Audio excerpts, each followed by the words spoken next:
पंखे चल रही है, टीवी चल रही है। अच्छा, 18,000, 15,000, 12,000 का बिल आया। 18,829 रुपये का बिल आया है। आप जानना चाहेंगे जी, आप करते क्या है? मैं हेल्पर हूँ। हेल्पर है। हाँ। तनख्वाह कितनी है? 40,000 रुपये। बताइए, 20,000 का तो बिल आया है। 20,000 से कारगुजार होगा?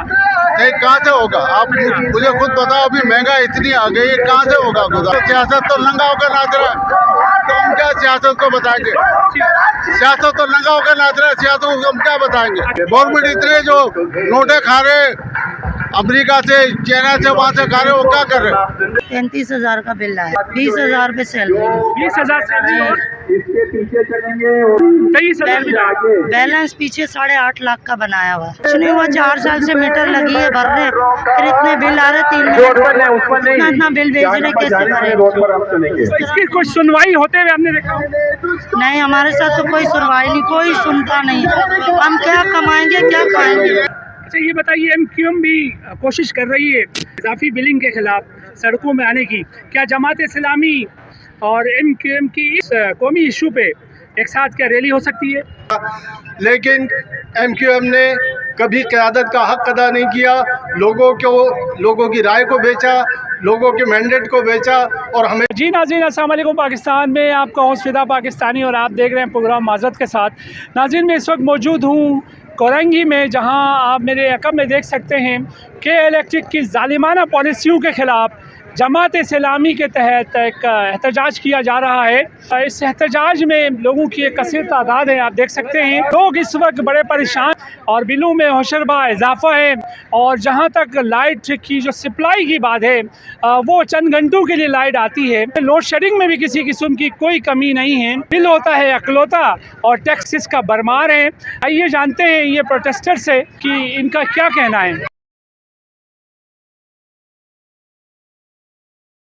जी, वालेकुम अस्सलाम। अल्हम्दुलिल्लाह, अल्लाह का बिलों के ख़िलाफ़ आज तो ये है कि 3 बजे से लेकर 6 बजे तक इंशाल्लाह पूरे कराची में जमात इस्लामी एहतजाज कर रही है।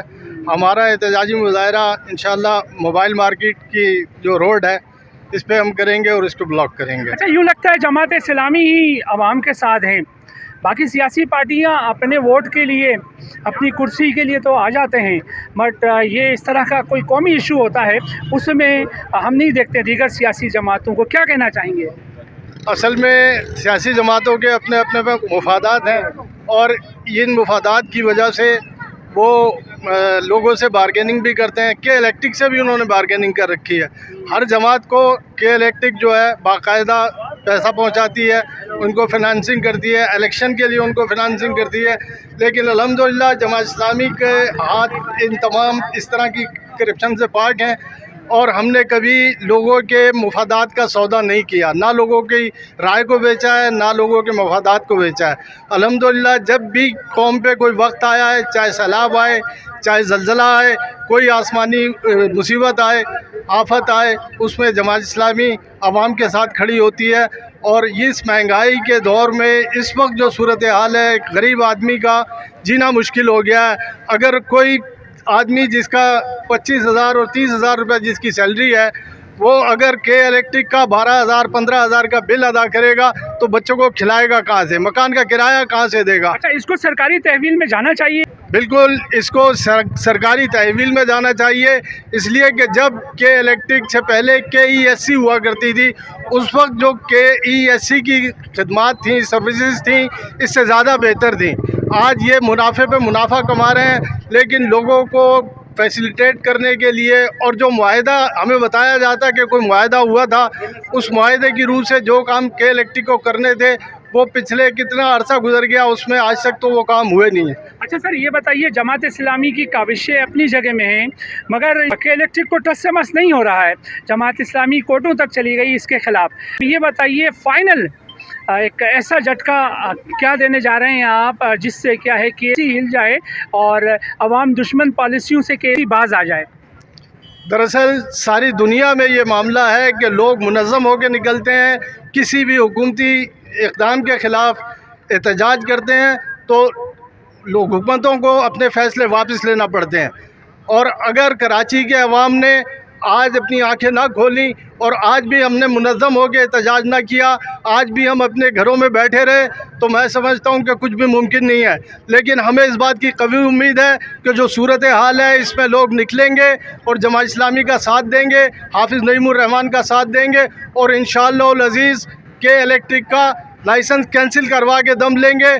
और ये जो मोनोपोली बनी हुई है, यहाँ कराची के अंदर 3 या 4 कंपनियां हो सकती हैं, और दूसरा ये कि ये सरकारी कंट्रोल में भी जाके ये इदारा बेहतरीन परफॉर्मेंस दे सकता है। ये जो हुकूमत है, निगरां हुकूमत, ये तो अवाम दोस्ती के लिए लाई जाती है।